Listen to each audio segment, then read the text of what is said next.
Hello, I am here with Michael Martin, who is this fascinating thinker and musician and farmer and writer, publishes on Substack and YouTube. And in this light of talking about when someone saw the pattern or saw through the pattern or saw the narrative, I'm going to start with talking about or asking this question.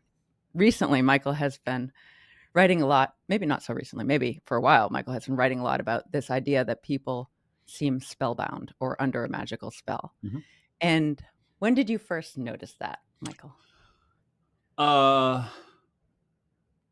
I probably a long time ago, but I really, I put it this way: it was during COVID Mhm. that I saw it at scale, Yeah. which I hadn't seen. I hadn't noticed it at scale before.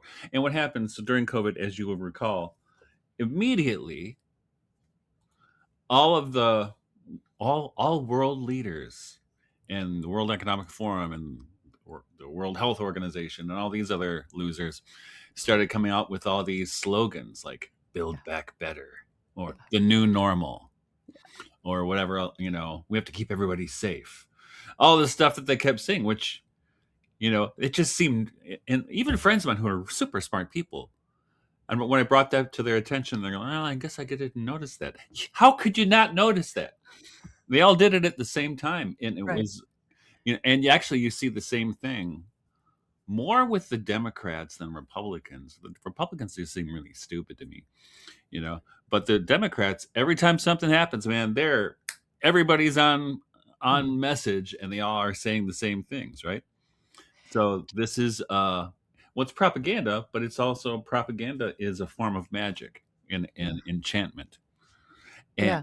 it's and I wrote about this all the way through the pandemic. I mean, every once in a while, I bring this to people's attention, and people like, you and trust me, you alienate a lot of people by bringing that to their attention. It's like confronting people who are schizophrenic. They're saying that's crazy. What do you mean I'm crazy? Yeah, they That's really, interesting. right. Yeah. And there's almost no breaking the spell, though. That's the thing that's Mhm. bothering me. It's almost impossible because logic doesn't work. Right. Evidence doesn't work. What Right. Nothing works. So let's clarify. Do you think literally it is like a magical or spiritual spell? Yes. Yes. I do Now, too. do I now, especially earlier in the pandemic? Let me see, where's the magic chain? Early in the pandemic, there it is. I started using the word archons, Mhm.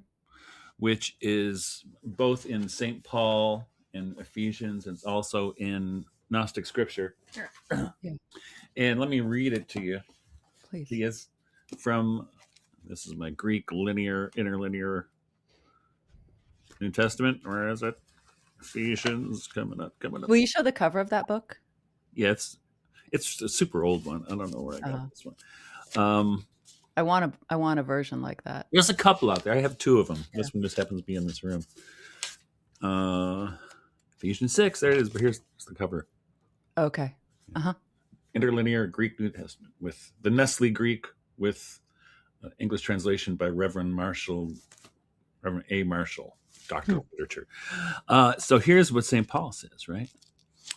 Uh, For we wrestle not against flesh and blood, but against principalities, against powers, against the rulers of the darkness of this world, against spiritual wickedness in high places. And I have used that so many times over the last 6 years Yeah. because the archons, and that's the word that is powers, right? The rulers of this age, right? And so if you want to use that word to describe just like political archons, like leaders Mhm. of nations, or the World Economic Forum, which I think is behind a lot of this, Mhm. or well, I think you could stop right there and say yes, those are the evil. But St. Paul explicitly points out that they're spiritual evil. Yeah. So I think whether they know it or not, that spiritual evil is working through all of those groups I just mentioned. Right. So why do you think uh, um, I know a lot of people who were on one political side, and when COVID happened, they were like, "Oh, wow, that I can't believe what my party, quote unquote, is now saying, and became not apolitical, but disenfranchised from the Democratic Party. And it's not per se that they love the Republican Party. They just couldn't believe what was happening during COVID. Why do Mhm. you think that happened to some people and not to others? Glad you asked. Okay. Well, actually, it's right here. This is a new translation of Eliphas Levi's. Yeah. It's called Transcendental Magic usually, but the real title is the real translation of his title is The Doctrine and Ritual of High Magic, and this one is done by John Michael Greer and Mark Anthony Mikituk, if that's how it's pronounced. Mhm. Um, and here's what he says. There we go. So, and this is how it works, and this is what I saw, and this is actually you see this also, which I wrote recently in my Substack, entitled in a newsletter entitled "The Bacchae." Mhm. Yeah. And here's what Levy says: every enthusiasm propagated in society due to a series of communications and predetermined practices produces a magnetic current that is also conserved or augmented by that current. Right? The effect of the current is to enchant and often overly stimulate, and here's the kicker, impressionable and weak persons, Mhm. excitable constitutions, and temperaments disposed to hysteria or hallucinations. These persons become powerful vehicles. This is important. These persons soon become powerful vehicles for magical power and Yeah. strongly project the astral light in the same direction as the current. Yeah. Thus, to oppose oneself to manifestations of power is in a way to fight against destiny. All right. So, and this is exactly what I saw happening. Yeah, I know, a lot of my friends have doctorates or master's degrees. There's not stupid people, Right. but man, a lot of those guys fell for that propaganda. Mhm. You know, we have to, and they would be, doing the "I'm getting my shot" selfie, the vaccination selfie. Remember those? Good. And I call them on it, and they're like, "I never did that." Yes, you did. You know, and but I think that's what happened, and I think this is the brilliance, and it is brilliant, of this ongoing magical operation that we're being subject to, is that what happened at the beginning of COVID with remember 2 weeks to flatten the curve? Yes. People ask me, "When did you stop believing that?" I said, "On day 15." Yep. You Yep. know, because it never stopped, right? And what happened is it built people's anxiety levels through the ceiling, right? And all the other crazy things that they were telling people, "Don't touch your face," Yeah. or then it was okay to go out and protest for Black Lives Matter and be in a crowd, but you can't have people over for Thanksgiving dinner, right? I know. All it's all insanity. And you Yeah. bring that to anybody's attention and they can't see it, right? Mhm. Who if they're under the spell. But I think the reason being is all those things put people into what is called here uh, excitable constitutions, weak persons, temperaments disposed to hysteria hallucinations. Uh, and, and that's what happened. You put people into that state, Yeah. then you hit them with the propaganda, and it's like the 1-2 punch. Mhm. Right? First, Right. make them anxious, then you flood the zone with the propaganda or the magical spells, because it's the same thing, Yeah. and it's almost unbreakable. And as Levy says here, right? To oppose oneself to manifestations of power is in a way to fight against destiny. Mhm. And I don't think I've seen a better description of what we've been going through for the last 6 years. And continue today. I don't know if you saw that thing. Everybody's up in arms about this post that Trump dropped on Truth Social. No, I haven't seen it. What is Well, it? what happened, and you can tell what happened. It looks bad. It looks really bad.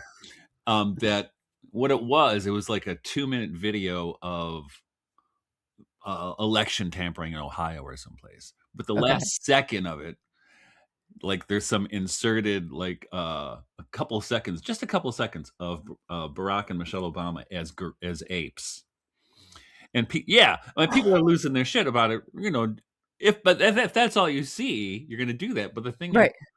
when you see something like that, you're kind of primed to read it in a certain way. And if you tell anybody, well, he probably it was a dumb move, but he probably didn't see the end of it. They're not going to listen to that ever. They're not Or going to be able to or do ignore. you think he did it on purpose Oh, I because don't it think he gets would, 'cause views? it would be political suicide, right? I don't think he would. I mean, Yeah. I not that he loves Barack Obama, but I don't think he Yeah. would do anything that gross, Mhm. Mhm. you know? Wow. He's not that stupid, right? Yeah. Uh, Going back to the Post the Bacchae and Eliphas Levi's work, there is Uh, this thing which I recognize very clearly, and I think of it in terms of incarnation. Women incarnate to deal with soul matters, which is like emotional matters. mhm, In general, obviously I'm speaking in general. right. And men in general incarnate to deal with, let's say, more thinking and rational matters. And the idea is generally people swap incarnations. So the idea here is these magical spells seem to work better on people who are working on their soul matters. And that's what you've alluded to in your post. It's primarily women who are. Well, that's the weird thing, right? Yeah. With especially in the last year, these like the No Kings protest, for instance. Yeah. Because, and I write in that piece because it's true, because we have a CSA, and I was delivering vegetables to the Detroit area, and not every week, but maybe twice a month, at this one corner where I would get off the expressway, there would be a group of about 15 or 20 old people. I mean, I'm 63. They were Yeah. older than I am, a lot Yeah. older. And they're up there with their signs, and they look feeble and they can barely lift the signs. You Yeah. know what I mean? And it was almost all women, maybe 2 or 3 men. Right. And I was that struck me as curious. So I actually even I asked Grok what's the demographic of these protests in Minneapolis and other places, and which I could tell from watching, but it's primarily female, primarily older, Mhm. 50 to 70, or older Right. than 70. And um, I think part of it is that if you look at the history of mediumship, Mhm. Yeah. that mediums have typically been women. It's not that there aren't Right. men that are psychic or mediums, but Right. it's a lot of women. It's certainly skews toward women, and it skews to women after childbearing years.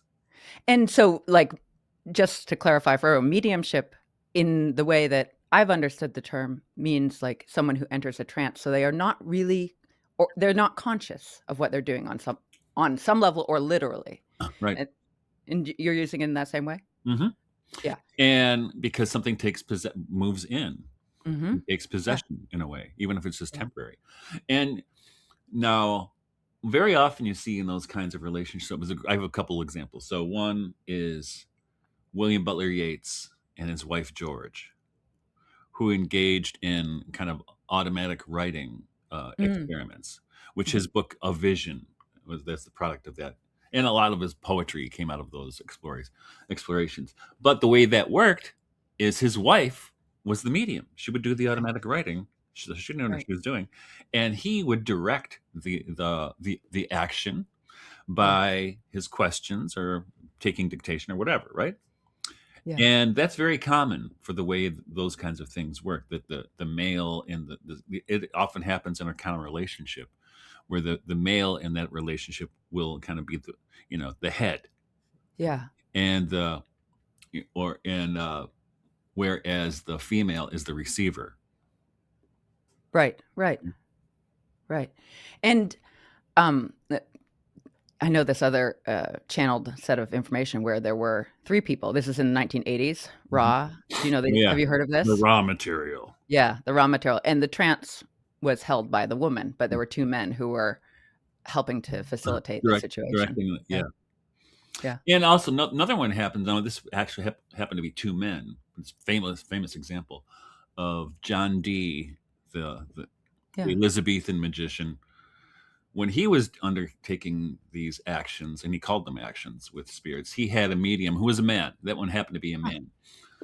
Um, but it was kind of ran the same kind of dynamic that Dee wasn't seeing anything. Mhm. He was just asking the questions. Another one, actually, interestingly enough, because I did write in that article about it's primarily women postmenopausal Yeah. who are drawing down this energy. It's like a Yeah. coven, right? It Right, really right. is. Yeah. But you think one of the more famous, I don't know, call her a medium, but psychic or whatever, Madame Blavatsky, right? Mhm. Who was unable to have children, and she described her uterus as being so like a damaged cucumber or something like that. I didn't know that. But look Wow. at all the stuff that came through her, right? Yeah, that's Mhm. interesting. And so, okay, in our, let's say, in the past 70, 80 years, do you remember any set of protests that were so heavily, No, let's say, demographic by women, older women? it was always kids, Yeah, you know, yeah. college kids, you know, that when you get to that first, you can intellectual soul awakening, right? Mhm. Those are the people who usually protest, Right. and they're not the ones protesting now, which is weird. Just weird. Yeah, It's just so weird. yeah. Okay, so then here's a question. These people who seem spellbound, if you know what's going on and you are, let's say you have a close friend who you just, let's say you avoid all political topics with them because they seem spellbound to you. Do Mhm. you think you have some kind of moral obligation or duty to help them break out of their spell? Yeah, but how do you do it, right? Yeah. Have you tried? Oh yeah. Uh-huh. What Um, are the tactics you've used? they all failed. Um, well, talking, Yeah. showing people evidence, but Mhm. I think probably prayer is the best one. But even That's that, I hate to say that, even that, it just doesn't seem to work. Mhm.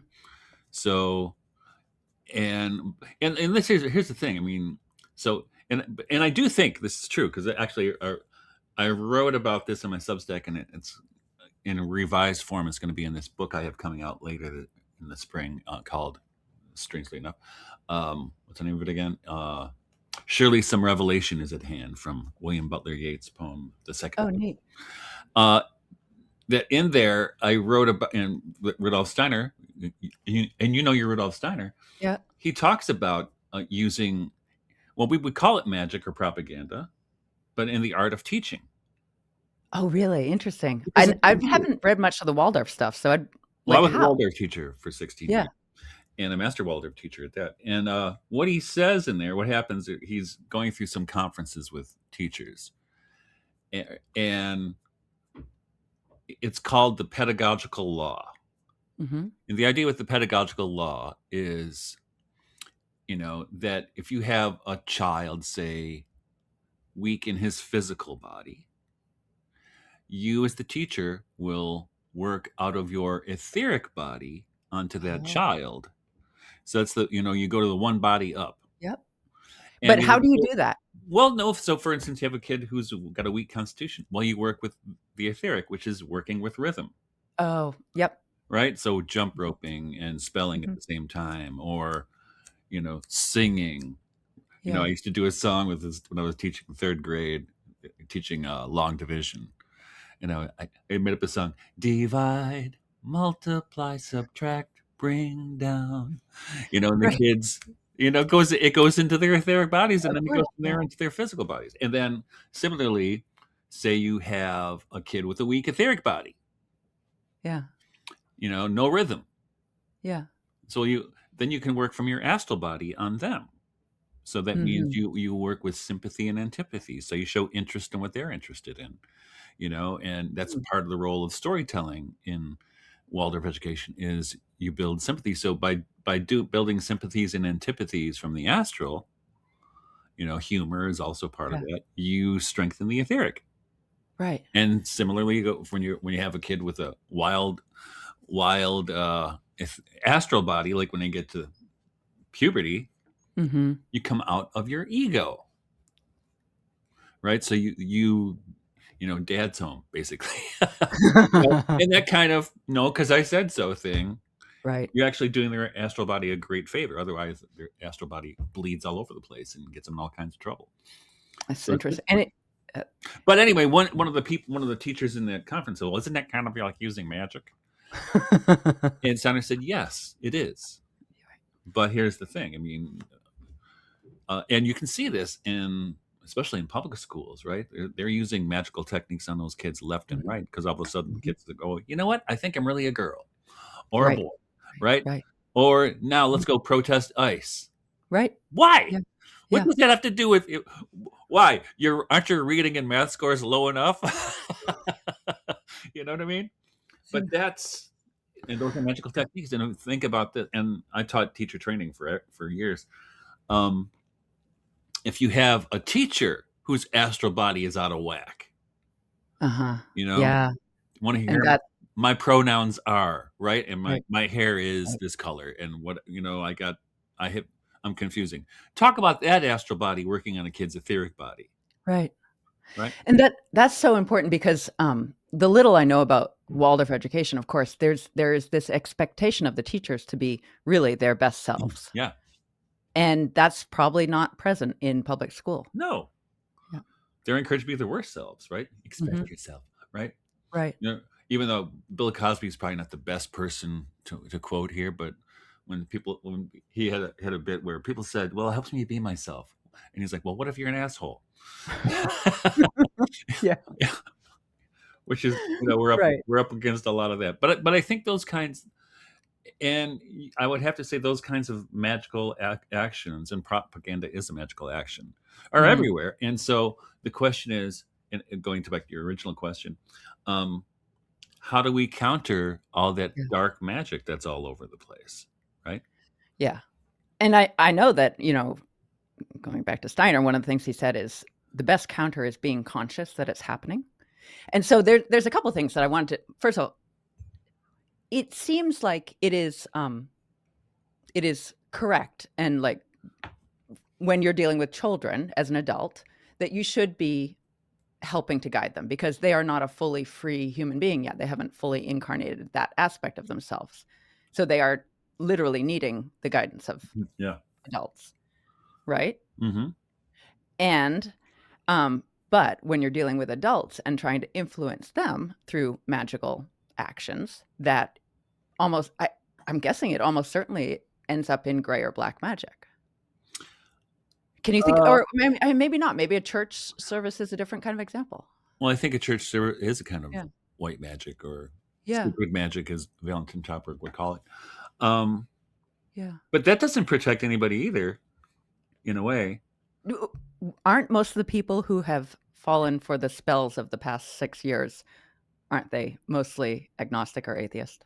Yes, but I think, on the other hand, kind of one of my problems with you people is that it was really the leadership of the churches that was Yeah. promoting that stuff, right? Yeah. Which is, Yep. was very disappointing to me, and I still haven't forgiven these guys about that. Um, that was at, and even the Vatican, like Pope Francis. Oh yeah, yeah, that I liked him at one time. Mhm. He was promoting, calling the getting the vaccine an act of love, and the Right. Vatican even issued a commemorative gold coin Oh god. about the vaccine. And I tell people, Catholics or Orthodox, are like, "You're kidding me! I'm not Yeah. kidding."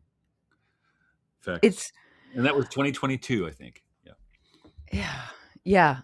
And so what do you think is going on with like a serious spiritual leader like that who is working for The devil. Yeah. yeah. I think all of and I've been saying this for 6 years now, it became obvious to me that all of the institutions that we have trusted, education, right? Mhm. Church, have all been infiltrated Yeah. by the archons, Yeah. without exception. And probably the purpose is so that we actually break them down and renew them. Well, I that might be the long game. I Yeah. think, actually, I've been doing a lot of stuff about astrology lately, Mhm. and we with the different movements of the outer planets right now, it's just nuts, and it hasn't Yeah. happened in 6,000 years, since the Oh, beginning of the axial age. So wow, we could 6,000. be at the threshold of one of those moments, but in the meantime, it's all the birth pains that Yeah. we're watching, because the world is insane to look at it right now. Yeah. And when always so 6,000 years, are we talking like the Abraham and Isaac era, the Moses era? Like what historically do we know about 6,000 With years ago? I well, it's like before the Greeks, right? Yeah. Before, maybe And Egypt. I think it's before Abraham and Isaac Yeah. and Moses. Or I think maybe those it's the are who knows? And I don't think we really know the timeline, to tell you the truth. right. But I think, what we think of as, you can even call it the West, I guess. All the things that went to inform the West, Mhm. the Judeo-Christian, Greek, Yeah. Roman thing, all the stuff. If you took a Western humanities course when they used to offer those, that's all the stuff that, Egypt, all that stuff. That's like a new, that at least the assumption amongst some astrologers, and I like the idea, is that we're at the cusp of one of those, Mhm. Mhm. like where everything. And I think, you know, and I've already seen it happening, which is interesting, because when Neptune moved back into Aries a couple weeks ago, week and a half ago, that all this stuff started to come out about everybody's dirt. I mean, the Epstein files is one thing, but Yeah. everything was coming out, and they're like showing their cards. Like in Mhm. Spain, we're gonna cancel X and everything else, and you go to jail if you do this. And of course, Iran shuts off the internet when all that's going on with the protesting, all that Uh-huh. kind of stuff. But they're all freaked out because and the thing is, for me, in the last 6 years, watching how these things unfold and watching the planets, you can't, I can't help but think they know what's going to happen. They Oh, know what sure. they know what this means, and they're trying to figure out a way to make sure the next paradigm is also under their control. Right. Yeah. I think there was a quote I read many years ago that essentially all the billionaires are always paying attention to astrology. The millionaires might not, but the billionaires do. Makes sense. That Yeah. was the essence of it. Yeah. Yeah. Yeah. And they don't want you to pay attention to it, right? Right. Right. I mean, of course, only an idiot would pay attention to astrology. Oh, yeah, That's you're the message. superstitious. Yeah. Well, how can you keep doing things right when those planets hit, Yeah. right? Which is what they do. Do you think there's I know you talked a lot about Neptune going into Aries, which was the January 27th Mhm. date, right? Yep. And is there another thing happening right Oh, yeah. around now or this Yeah. year? Well, Saturn next week, I think a week from Sunday, a week from Monday, will Mm. be joining Neptune at 0 degrees of Aries. And 0 degrees of Aries is like it's back to the beginning. Wow. It's not just 0 degrees of Aries, it's 0 degrees of the zodiac. It's where it Yeah. starts, right? The first Yeah. day of spring. Huh. And interestingly enough, where's my ephemeris? There it is. What I think is going to be really crazy is, and I haven't written about this or talked about this, but I probably should, is when the first day of spring actually happens, which is next month, when the sun hits 0 degrees of Aries. It will join, Neptune is going to be at 1. Yeah. Neptune's going to be at 1, and Saturn's going to be at 4.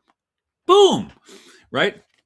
And which is also, interestingly speaking, that's one of the best things about Rudolf Steiner, is he brought Christianity back to the cosmos. Mhm. In that, not the first day of spring, but the 25th of March, which is the Feast of the Annunciation, Yeah. was also the day the calendar year used to change. Oh, really? Yes. Like with Aries being the beginning of the calendar Well, year? no. Well, No? that, yes, but also um, with the Annunciation being the restart of history, Okay. right? Huh. And also, they, kind of a Yeah. really beautiful poetic metaphysics, that they also thought that was actually the day that the 7 days of creation ended on. Oh, wow. I think it was the sixth. They think it was the 6th day, so the 7th day Yeah. rest, and also that it was understood as the historical date of the crucifixion. Mhm. So the 25th of March is a big fat deal, That's interesting. I didn't right? know that. And I think this year with those planets right there, and so on the 25th of Yeah. March, let's take a look. What book is that? Will This you is show my it? ephemeris. It's Okay. what it is. It's just a chart of the planets and their positions Yeah. over the course of the 21st century. I'm not going to Yeah. last out this book, but so March 25th. Yeah, the sun will be at 4 degrees. Man, it's going to be right on Saturn. Sun will be right at 4 degrees. Uh, really close conjunction to Neptune as well. What else is going to be there? Then Chiron's going to be there too. Damn. Yeah. So yeah, that's going to be a big deal. So this year is going to be particularly different than other years around March 25th. Yeah, I'm not gonna. I won't. Well, I mean this metaphorically, not Yeah. actually, but it's second coming vibes. Wow. Yeah. You know what I mean? Mhm. I really think. Yeah. So, and I think what we see with Neptune moving into Aries is a rebirth of spirituality. Yeah. And Saturn coming there is kind of, let's put the brakes on a little bit. Let's not get a little too excited, right? So it's good. Mhm. And then what happens in April, what day is in April? The 27th, I think. No, 27th. The 27th. The 27th is, I'm going to play that in the lotto. It keeps coming up. The 27th of April, Uranus moves into Gemini. And that will Okay. be the last planet of these outer planets to move Yeah. into a new sign.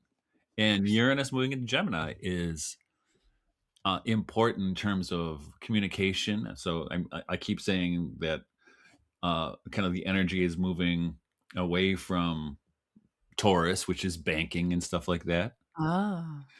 to tech. I don't know what that's going to mean, but I think and it's interesting if you look at what's happening is they're after the tech guys. They're after Elon Musk and Yeah. whomever else. But who's after him? The bankers. And that Hmm. also corresponds to Pluto, which moved from Capricorn, the sign of bankers too, Yeah. and greed and investment. My son's like a double Capricorn. He makes a lot of money. Stop. Wow. Hmm. Guy's dead. I'm a Taurus. I'm like lazy. So, but he's not. But when Pluto was in Capricorn for 15 or 16 years or 20, or it was. That's Wow. we saw all the stuff with the subprime mortgages Yeah. and all the banksters, right? Yeah. But now it's moving out of that into the realm of tech. And who's getting angry at Elon Musk and all those Yeah. guys? It's all the old bankers. So you understand Gemini as tech? No, it's communication, but Uranus is tech. Uranus is tech. Okay. I was And not Uranus, so so yeah. Uranus is like a higher vibration of Mercury, which is communication, right? And Uh-huh. Mercury is in its home in Gemini, so it's about communication, Yeah. chatterboxes, Yeah. right? Yeah. But with Uranus there, it brings in a technological dimension to it as well. Mhm. Yeah, Okay, so and I we can can go to really see, not to interrupt, but you can see no, go as ahead. Uranus was going through Taurus, that's when everything that was debit card heaven. If people moved away from checks Yeah. and cash to debit cards, right? And You're Venmo, saying, like, in the really. early 2000s? Yeah. Yeah. So Huh. let me see if I can see when. No, actually, Pluto. Yeah, Pluto moved into Capricorn. Well, it was in Capricorn. Put it this way, in 2008, I think it was, Wow. which is Right. yep, 2008. So who was elected in 2008? I Oh think yeah, Obama. Barack Yeah. Obama. Yeah. And what was one of the first things he did? He appointed Timothy Geithner as Secretary of the Treasury, and Timothy Geithner owed like $75,000 in back taxes, and that's Yeah. the guy who's in charge of the money. Yeah. and Yeah. right, and he was Barack Obama. His presidency was one of bailing out banks Yes. Yeah. on the backs of the working class. Yes. And someone pointed this out to me recently, which I was like, "Oh, wow, I hadn't thought of it that way." The reason Trump won is he just, like, looked around and said, "Oh, there's a disenfranchised, blue collar, working class population. That'll get me the votes. Right. All I gotta do is bring them along." And it didn't help that. Yeah. Well, what did help Yeah. Trump was when Hillary Clinton called those people a basket of Yes. deplorables. Right. I knew it that day when that happened. When she dropped that, I said, Yeah. "That's it. Trump just won." Yeah. Yeah, it's, uh so, where what do you think about or how do you think about efforts towards depolarizing language or finding a middle way in language and social circumstances? I'm not good at it. And no doubt there's some characteristic of your personality that or your astrological that makes that so, but, like, I'm asking broader level Yeah. rather than whether you're good at it. I have Like, what do you Mars and think of it? Aries. Yeah, I'm gonna Yeah, just. yeah. I got a lot of problems with you people. I don't know that that helps in today. Really? Why do you say that? Um, 'Cause this doesn't get anywhere. Yeah. I think this is what is being too conciliatory. Um, it just ennobles people who are doing bad stuff Mhm, because they don't feel any resistance. mhm. Yeah. You know what I mean? And I actually have been one of my themes for the last few years too has been, and I think that the response to this kind of crazy feminine energy that we see in these protests over the last year is what the companion to that is weak male energy. Mhm. Yeah. And I think that really, I have six sons and three daughters, Mhm. and it's interesting for me to look at the thing. Think about it. I mean, they were in education. They've been telling boys, especially white boys, that they're privileged and that Mhm. their natural instincts to actually play competitive games are wrong. Yeah. Right. When I was a Waldorf teacher, as a bunch of course, interesting when you're a Waldorf teacher, I was basically the only male teacher for a long time. The Oh, gym teacher really? was male, but you get this feminine energy, and Yeah. I like women, but we should not have competitive games. We should have non-competitive games. I'm like, why?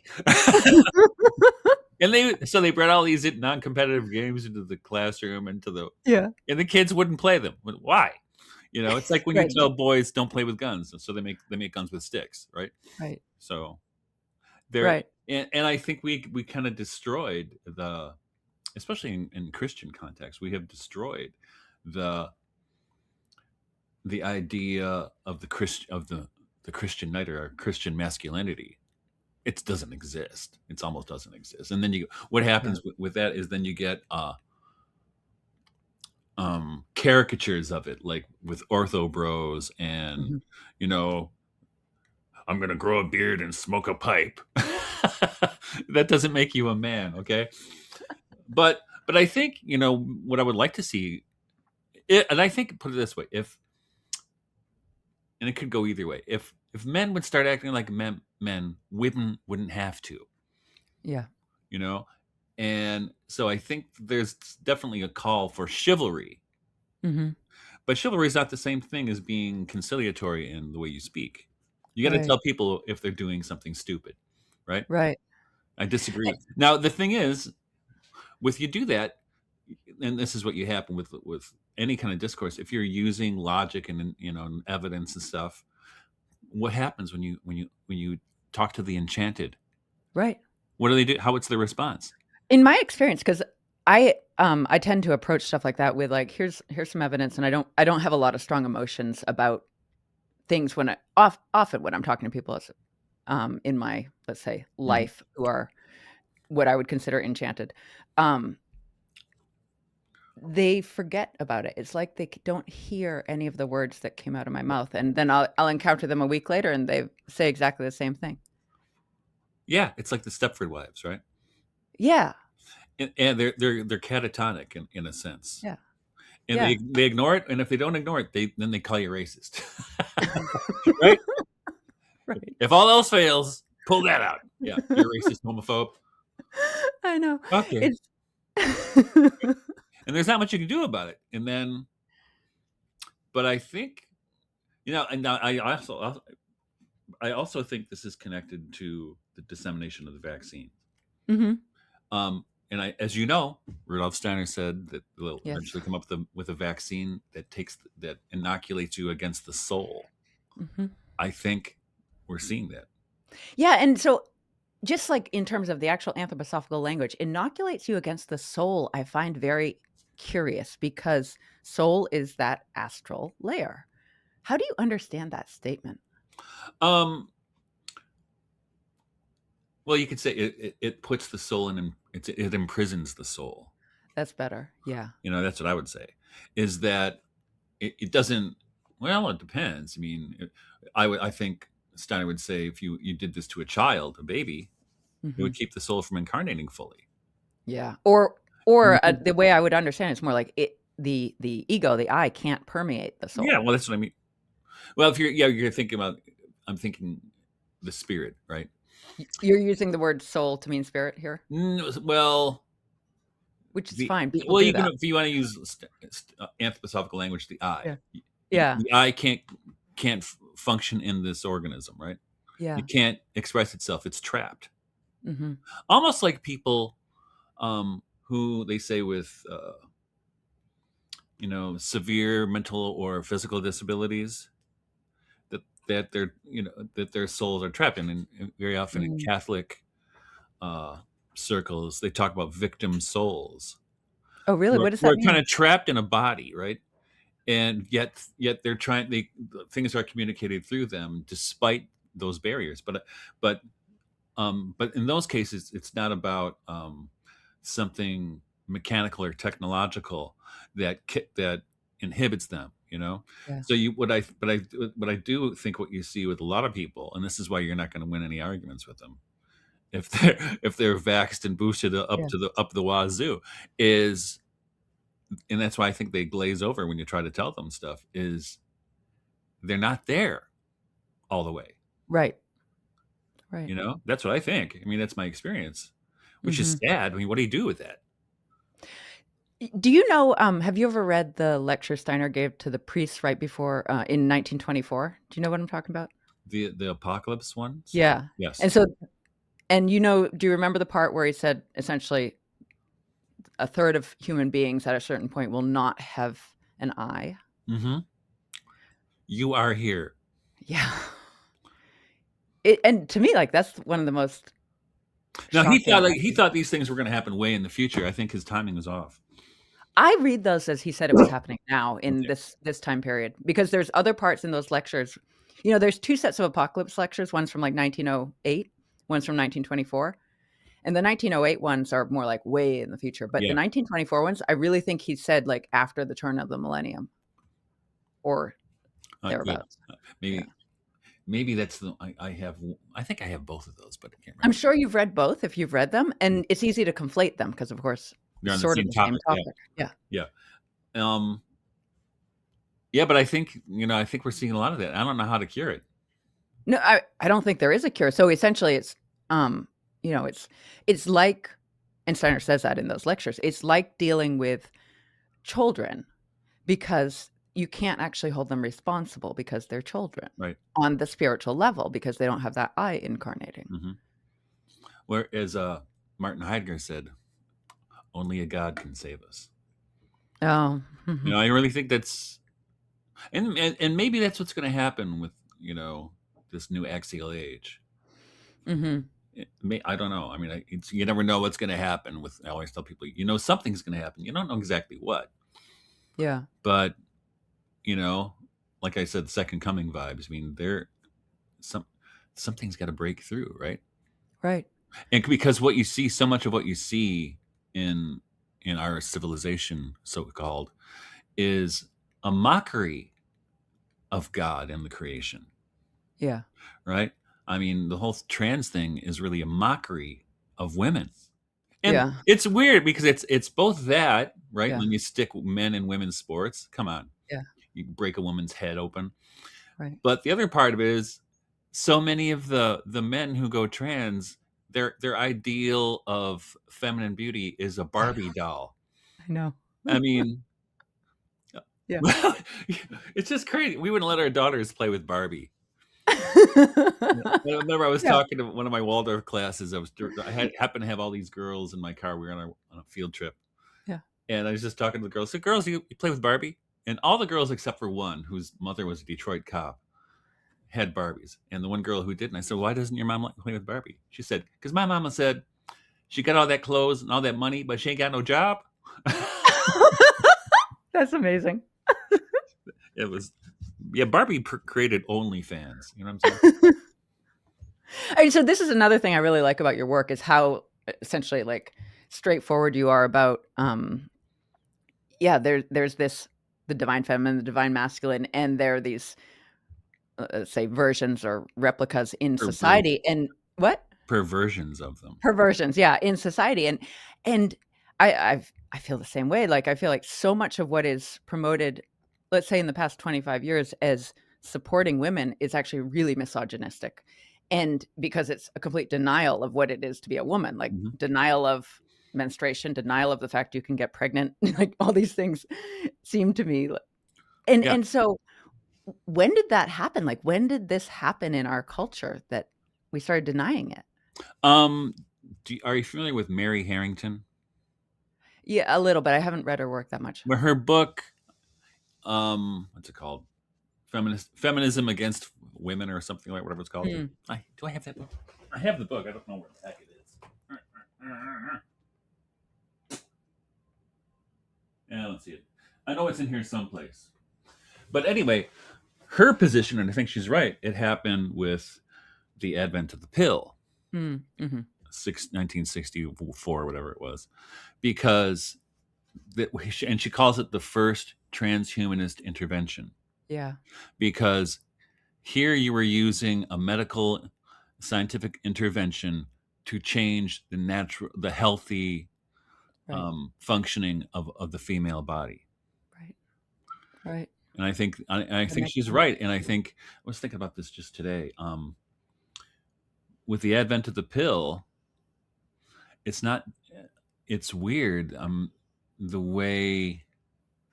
I mean, the pill also created OnlyFans, right?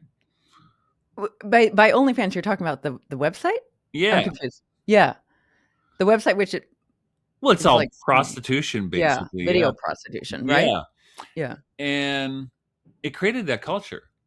Mhm. It took a long time, Right. but that's the telos, right? I don't know, that word what does that word mean exactly? The target. The target. That's the Yeah, end game, right? right, okay. And I Yeah, think, I mean and it's weird. We're at this point now where you have that on the one hand. mhm, You also have the trans thing, and it's mostly men to women, trans guys. right.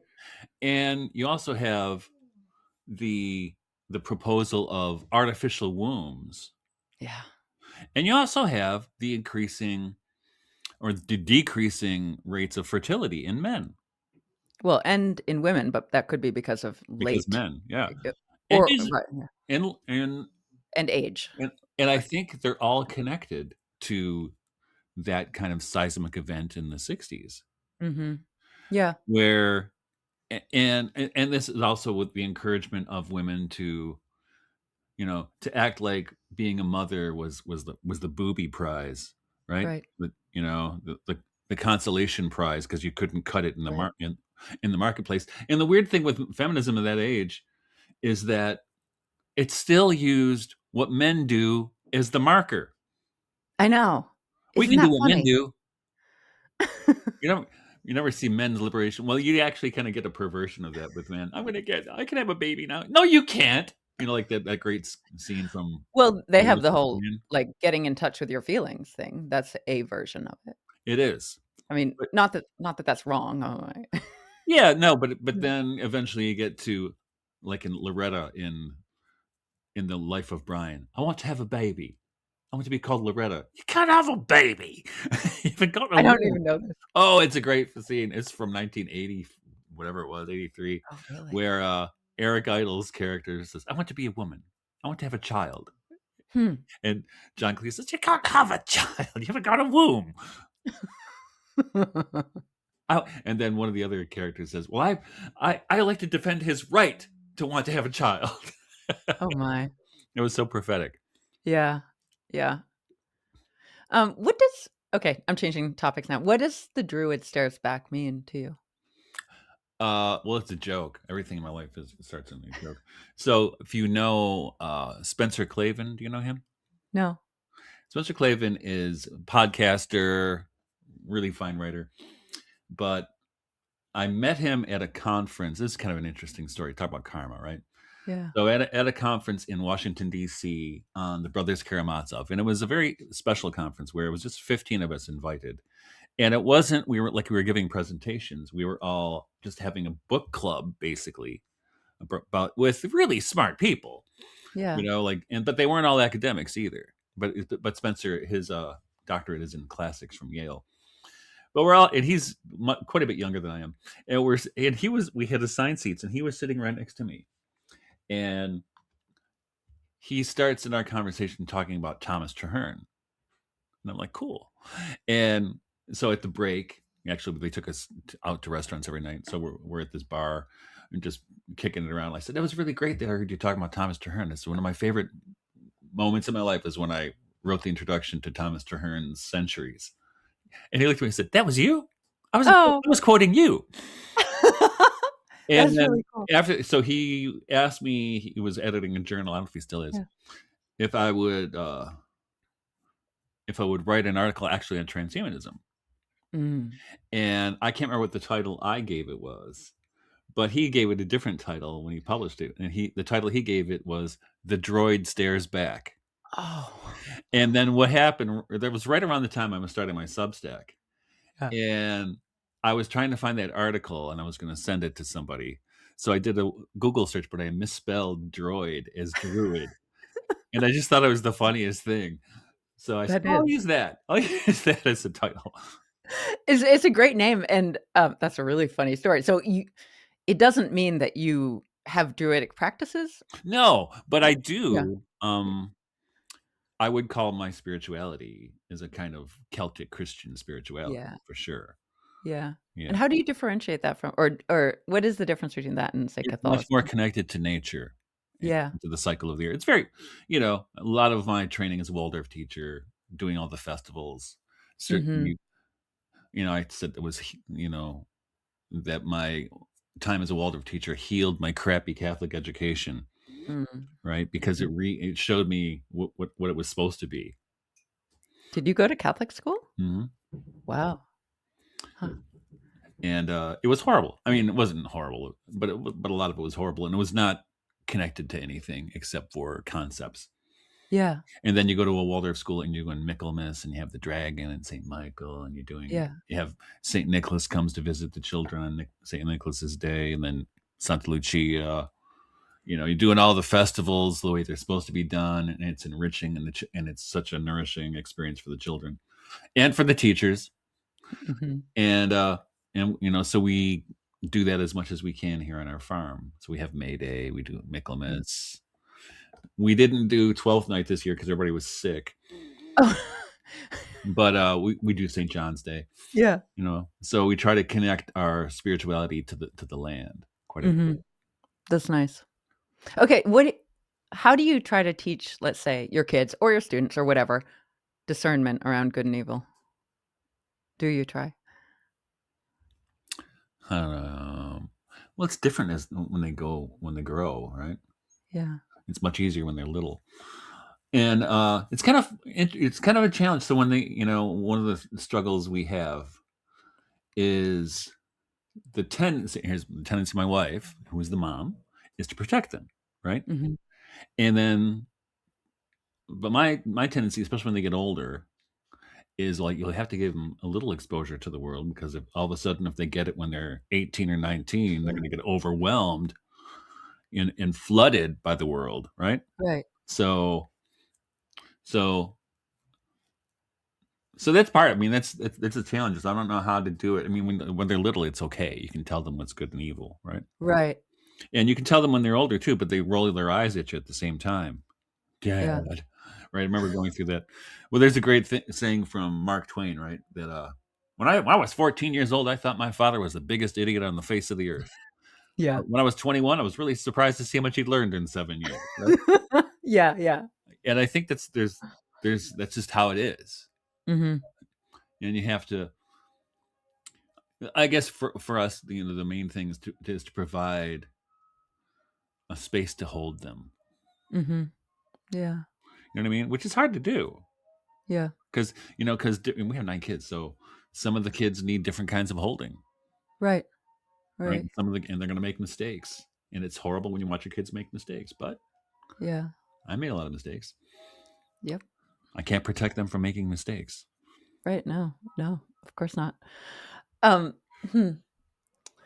But I think Okay. Yeah. more to your question, I mean, you know, to have so much of, especially our life connected to real things Yeah. like plants and animals, but also one of the sayings in Waldorf education is rhythm replaces strength. So Hmm. with the not only with the rhythm of the year, but rhythm of meals and praying and Right. without getting too crazy, Yeah. to push them to the point that they'll want to reject it. Meaning, yeah, when you give them the rhythm, then they have perhaps the strength to work through to And that, their that higher can self. carry them. That can carry them. Yeah. Hold on, I let my dog out of my office here. Okay. Yeah. Go ahead, Sparrow. The funny thing is, I didn't know she was in here. Well, I saw her standing at the door. Oh, okay. No. She was so quiet. Do you so on kind of on this topic of like the middle way and depoliticization, have you ever encountered this quote by Steiner, which is approximately like, the only way we'll be able to deal with the hyper politicization or sectarianism in the future is The one, mildness? the one you quoted the other day. I don't know if I quoted it. Wasn't it you? We must eradicate Mildness? from the Yeah. soul. That one? Sorry. We must Oh, that's a eradicate different from the one. soul all fear Oh, and fear and terror. terror. No, I'm Fear. I'm talking about this idea of mildness. Have you encountered this? Probably. I don't. It doesn't. It's not jumping out at me. It's something my mom really brought up to me. My mom, who was also a Waldorf teacher, Hmm. brought up to me during COVID, which is like it feels like things are so insane, and the only real like human way to deal with this increasing fracturing is a sort of mild response, Mm-hmm. which is obviously hard for someone who has a lot of warrior energy in their Mars and star. Aries. Yeah, Yeah. But have you encountered that idea? I have, but it's been so long. Yeah. But I do have to say, at the beginning of COVID, one of my kind of mantra during that time was the "We must eradicate from the soul" Yeah. verse, Yeah, and I th which is that's tremendously healing, right? it's tremendous, and also, I've been working with that not that verse, but, which is a quote, but I've been working with that idea more and more, just like all fear is really some kind of hate Mm-hmm. hidden, you know, Well, it in a is. different form. Yeah, Well, and recognizing that and then trying, working through the cognitive practice to diffuse it. yep. Well, that's one of the things that spiritual exercises is to try to turn sympathies to antipathies and antipathies to sympathies. Oh, I haven't actually heard that. And that one of the things. So think of your friends. It's easy then. Yeah. But yeah, I mean, there's a lot. There's a lot to. I mean, Steiner brought so much that Yeah. it's going to take people a long time to catch up with him, especially anthroposophists. But Right. Can I ask what are your, like, daily spiritual practices? Is that an appropriate question? yeah, Okay. um, mostly attentiveness, Yeah. or I could say walking meditation. Yeah. Lately, I mean, one of my actually a really good thing to do, which I haven't been as on top of lately because it's been weird outside, but is just to go out when you go out in the morning, and I go out to do chores. Mhm. I try to stand still for a few minutes and just listen Mm. to Mhm. what's out, to like the birds and whatever dogs or whatever you hear, right? Just or the Yeah. wind through the trees, Yeah. which is tremendously grounding. Yeah. So that's an important part. I mean, I also pray, you know, Mhm. um, every day. Right. But I don't. It's not like maybe you. So back in the '80s, so when I was first getting into all this stuff, people always said, "Hey, what's your spiritual practice?" And it was like shaming. Oh, really? You ever have that? Where they like, No, nobody's ever don't asked me, I think. compare. Don't compare. You're comparing. Oh yeah. Well, I don't do, So I was like, whatever. But I just try to be awake. You know what I mean? Yeah. Which is hard, and it gets harder. Mhm. Yeah, right. On that, so I'll link to your Substack and your YouTube channel. How do you use your YouTube channel differently, or do you use it differently from Substack? Uh, well, it's a little different. I mean, I cover a lot of the same material, but when I write a Substack, it's very different. In fact, a friend of mine said, "It's so different to look at your YouTube videos and then to read your Substack because it's like you're a different person." And I am a different person when I write. Because you're The more of an weirdest. academic when you write. Well, it's just a different thing. But the thing is, even the YouTube videos I do are really that persona is who I was in the classroom. Mm. That's what I was Mm. like in the classroom. You Huh. know, a lot of information, a lot of jokes, right? Yeah. Try to make it so people aren't intimidated. And it's one of the clues with being a teacher is you don't want to be, and you want to be strict where you're like the kids are afraid of you. You want Right. to make them able to breathe, right? Right. Seriously, I mean that's one of the healings, and people don't learn how to do that, and it happens with men, but more with women actually that I've seen as teachers, who can't change as the kids change. Oh, They want to right. keep them little, right? But when the kids get mouthy in sixth grade, they don't know what to do. They start to freak out, and I loved it because I could start to tell them what I really thought of them, you know, like well, because we'd have these Yeah. boys who would talk to each other like, "You're an idiot." Well, shut up. You're an idiot, idiot. Yeah. You know, and then but they'd say that to a girl, and the girl would break down in tears. Right. So I had to have a meeting with the boys. Same thing when we were in sixth grade. I said, "Okay, listen to me, guys. They're not like us. So you can't talk to girls like that, okay?" Oh gosh. Did you do 2 cycles of, like, K through 8 I or never 1 did. through 8? Well, one. I never went all the way from first grade, though. I did teach first grade and second grade part Uh-huh. time. I did a 3 through 8, a 6 through 8, another 6 through 8, and a 7 through 8. I think. Oh, you did a lot of middle school. Wow. Well, that's because the reason that being is because a lot of women teachers got freaked out about teaching middle school. That's so They interesting. were intimidated, and Yeah. plus they're also intimidated by teaching algebra, I think. Uh-huh. And Yep. and I wasn't, but That's good. Okay, is there anything else you want, or will you describe what your next book is about? And then we'll wrap up? well, it's a bunch of essays. The subtitle is Poetry, Magic, and Imagination.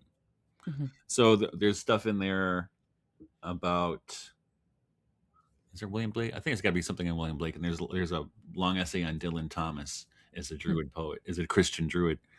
Um, there's also stuff on magic and some of the things we talked about with whether education can be magic or not, and how those techniques are used by the archons to influence us, right? Right. And what else is in there? There's some other stuff on eschatology, and and sociology kind of runs through the whole thing in one way or Mhm. another. Very nice. Mhm. Okay. And it's coming out this spring? Yes. Cool. Good. Okay, well, thank you so much for being here. Hey, my Thank you pleasure. for talking to me. Nice to This was fun. Thank Great. you. It was.